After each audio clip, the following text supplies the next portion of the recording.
ప్రతిపక్ష నాయకుడు వెళ్ళేటువంటి క్రమంలో ఆయా పార్టీలకు సంబంధించినటువంటి వాళ్ళు వస్తారు. జాగ్రత్తలు తీసుకోవాల్సినటువంటి బాధ్యత పోలీసుల మీద ఉంటుంది, అక్కడ ప్రభుత్వం మీద చూస్తున్నారు ఉంటుంది. కదా, కోటంరెడ్డి గారు మేము వైఎస్ జగన్మోహన్ రెడ్డి గారిని హెలికాప్టర్ దిగనీయం అంటున్నారు, ఓపెన్గా చెబుతున్నారు ఆయన. ఏమండి, హెలికాప్టర్ దిగనిచ్చేటువంటి బాధ్యత పోలీసులు చూసుకోవాలి. ఇప్పుడు అనంతపురంలో అత్తాడులో జరగకుండా చూసుకోవాల్సినటువంటి బాధ్యత పోలీసుది, అదేవిధంగా ప్రభుత్వానికి కూడా. అలాగని ప్రతిపక్ష పార్టీకి ఏం బాధ్యత లేదు అనటానికి కూడా లేదు. ఏ విధమైనటువంటి అసాంఘికమైనటువంటి చర్యలు జరగకుండా చూసుకోవాల్సినటువంటి బాధ్యత కూడా జగన్మోహన్ రెడ్డి మీద, వైఎస్ఆర్ కాంగ్రెస్ పార్టీ మీద కూడా ఉంటుంది. ఇక్కడ నేను ఒక అంశాన్ని అడుగుతానండి. జగన్మోహన్ రెడ్డి ఒక ప్రతిపక్ష నాయకుడుగా ఖచ్చితంగా ప్రతి ఒక్కరిలో తప్పులేదు. కానీ గోవర్ధన్ రెడ్డి ఏమి స్వతంత్ర సమరయోధుడు కాదు. ఆయనే పోరాటాలు చేసి ప్రజల తరఫున జైలుకు పోలేదు. ఆయన పరామర్శించటము, అదేవిధంగా ప్రజాస్వామ్యంలో ఈవీఎంలు పగలగొట్టినటువంటి పిన్నెల్లి రామకృష్ణారెడ్డిని పరామర్శించడానికి జైలుకి వెళ్ళటము, నందిగాం సురేష్ లాంటి దాడుకు పాల్పడ్డటువంటి వాళ్ళని పరామర్శించడానికి వెళ్ళటము. జగన్మోహన్ రెడ్డి చేసినటువంటి పని ఏంటంటే, ఇప్పుడు ఈ 12 నెలల కాలంలో ఇలాంటి స్వతంత్ర సమరయోధులు ఇలాంటి వాళ్ళని పరామర్శించేటువంటి 12 కార్యక్రమాలు తీసుకున్నాడు ఈ 12 నెలల్లో. ఆయన ప్రతిపక్ష నాయకుడుగా ఆయన చేసినటువంటి బాధ్యతాయుతమైనటువంటి పనులు ఏంటంటే, నాకు తెలుసు 2 పనులైతే చేశాడు. 2 చోట్లకైతే ముఖ్యమైన కార్యక్రమాలకు వెళ్ళాడు. ఒకటి మిర్చి రైతులకు సంబంధించినటువంటి వ్యవహారం, ఇంకొకటి పొగాకు రైతులకు సంబంధించినటువంటి వ్యవహారం.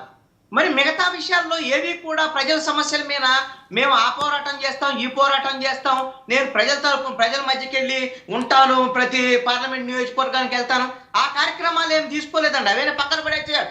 ఈ స్వతంత్ర సమరయోధుల్ని పరామర్శించడము పెద్ద కార్యక్రమంగా తీసుకుంటున్నాడు. నాకు తెలిసి ఒకరోజు జగన్మోహన్ రెడ్డి ఒక పెద్ద లిస్టు రెడీ చేశాడు. ఇదిగోండి మా నాయకులు పెట్టారు అని పిన్నెల్లి రామకృష్ణారెడ్డి దగ్గర నుంచి కాకాని గోవర్ధన్ దగ్గర ఈ నందిగాం సురేష్ దగ్గర నుంచి వీళ్ళందరూ కూడా పెద్ద లిస్టు రిలీజ్ చేశాడు. ఆ లిస్టు చూస్తే అర్థం వైఎస్ఆర్ కాంగ్రెస్ పార్టీ ప్రభుత్వంలో, వైఎస్ఆర్ కాంగ్రెస్ పార్టీ ప్రభుత్వంలో ఉండి ఇన్ని అక్రమాలు చేసి ఇన్ని తప్పులు చేశారా వీళ్ళు అనేటువంటిది ప్రజలకు అర్థమయ్యేటువంటి అంశం. రెండవది, ఈ డిబేట్ లో జరిగింది భూతాల గురించి చర్చ జరిగిందండి. ఇప్పుడు శేఖర్ రెడ్డి గారు మాట్లాడారు. వాళ్ళ నాయకుడు జగన్మోహన్ రెడ్డికి ఏ విధంగా అయితే వచ్చి మీడియా ముందు మాట్లాడారు అట్లానే మాట్లాడాడు శేఖర్ రెడ్డి గారు. మాట్లాడు ఏమండి, ఎట్లా మాట్లాడుతున్నాడు చంద్రబాబు నాయుడు భూతాల గురించి అని. ఇదే జగన్మోహన్ రెడ్డి కదా సిద్ధం సభలో చంద్రముఖి అనేటువంటి ఒక భూతం వస్తుంది, అది బయటకు వస్తుంది, మీరు ఓటుగిన బట్టన్ ఎట్లా నొక్కితే మీరు చంద్రముఖి అనేటువంటి ఒక భూతం వస్తే లక్క లక్క లక్క అని వస్తుంది, మిమ్మల్ని తినేస్తుంది, రక్తదాహంతో ఉంది. ఇవన్నీ మాట్లాడింది ఎవరంటే జగన్మోహన్ రెడ్డి కదా ఆ రోజున. సరే, జగన్మోహన్ రెడ్డి మాట్లాడాడు, ఆయన వ్యవహారం శైలి అలాంటిది. ఇప్పుడు చంద్రబాబు నాయుడు కూడా చంద్రబాబు నాయుడు ఎందుకు ఇలా మారాడో నాకు అర్థం కావట్లేదండి. ఆయన ఈ పదే చెబుతున్నాడు, నా 95లో ముఖ్యమంత్రి వస్తానన్నాడు కానీ రావట్లేదు చంద్రబాబు నాయుడు వచ్చి. ఇప్పుడు ఆయన వ్యవహార శైలి ఇవన్నీ చూస్తే ఆయన మాట్లాడేటువంటి మాటలు అదుపు తప్పి ఇష్టారీతిన మరి జగన్మోహన్ రెడ్డి ఏం చేశాడో తెలియట్లేదండి. ఈ మంత్రాలు గింత్రాలు జగన్మోహన్ రెడ్డి పారిశ్రామికవేత్తలకు వేయటం కాదండి, చంద్రబాబు నాయుడుకి వేసాడు అనిపిస్తుంది. అదుపు తప్పి మాట్లాడుతున్నాడు. మీరెందుకు చంద్రముఖ లేకపోతే భూతాల గురించి వాటి గురించి మాట్లాడటం? మీకు అధికారం ఉంది, పవర్ ఉంది, మీకు అది 164 సీట్లు ఇచ్చారు. జగన్మోహన్ రెడ్డికి 151 ఇచ్చారు, మీకు 164 ఇచ్చారు. మీరు ఏమైనా చర్యలు తీసుకోండి. ఇంకా జగన్మోహన్ రెడ్డి జపం చేయటం, ఇంకా వైఎస్ఆర్ కాంగ్రెస్ పార్టీ జపం చేయటం, వాటికి సంబంధించినటువంటి అంశాలు మాట్లాడటము, అదుపు తప్పి మాట్లాడటం చంద్రబాబు నాయుడు అనేటువంటి ఈ రోజున. కృష్ణాంజనేయులు గారు ఒక ప్రశ్న.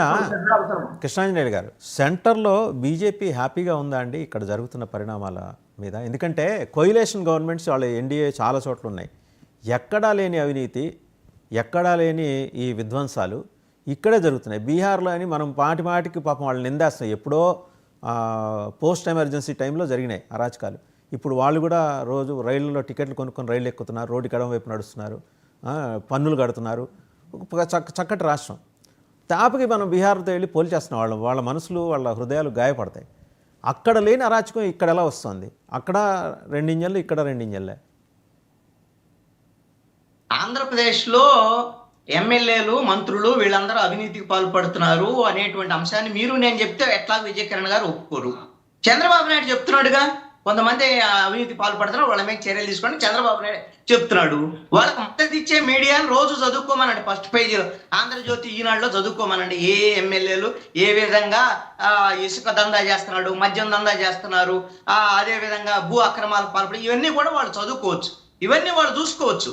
అయితే ఈ విషయంలో మరింత అవినీతి ఇవన్నీ కూడా జరుగుతుంటే నేను వెంటనే ఏదో వాళ్ళు ఎవరితో పోల్చుకుంటున్నారు, వైసీపీతో పోల్చుకుంటున్నారు. దయచేసి నేను కూటమి ప్రభుత్వాన్ని మీరు వైసీపీతో పోల్చుకోవద్దాయా? మీరు చెప్తున్నటువంటి చంద్రబాబు నాయుడు ఇంకా ఇంతకుముందు 3 సార్లు పరిపాలించాడు, వాటిని మీరు చూసుకోమని చెప్తున్నాను. ఇక్కడ బీజేపీ విషయానికి వస్తే బీజేపీ